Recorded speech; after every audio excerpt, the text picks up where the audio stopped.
As the sun shone over Cardiff Castle on Monday, many in Wales were trying their best just to cope in these record-breaking temperatures. And whilst at the moment this level of heat may feel like a rarity, forecasters are concerned that these temperatures could become the new normal here in Wales. Wales has never, ever, ever, ever had heat like this. Usually England gets higher temperatures than us in Wales because we have three sides that's by the sea. But because of climate change, we will be seeing more temperatures rising. Since temperatures began to rise, people are now having to adapt to living and working under hotter conditions, and this has brought up several serious concerns to the forefront. One area of concern that has risen with the temperatures is concerns over protections of school children from some related illnesses such as skin cancer.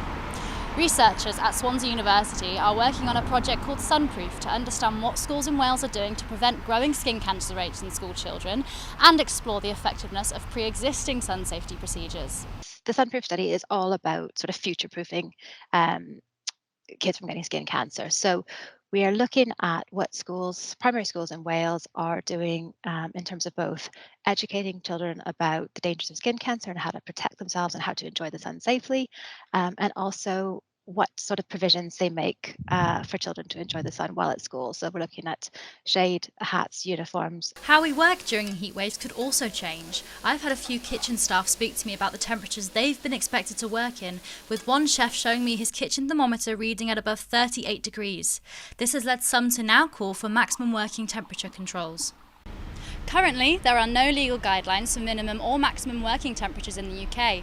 The Health and Safety Executive does have guidelines for minimum temperatures set at 13 to 16 degrees, depending on the work environment.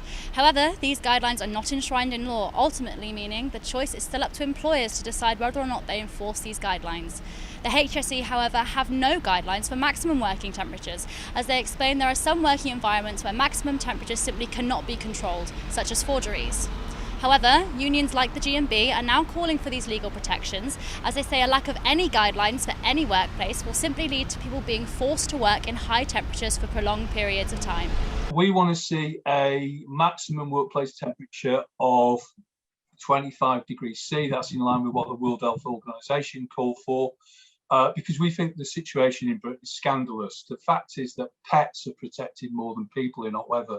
Whilst the end of this particular heatwave is in sight, its lasting effects in changing how we work and learn during British summertime could be in place for years to come.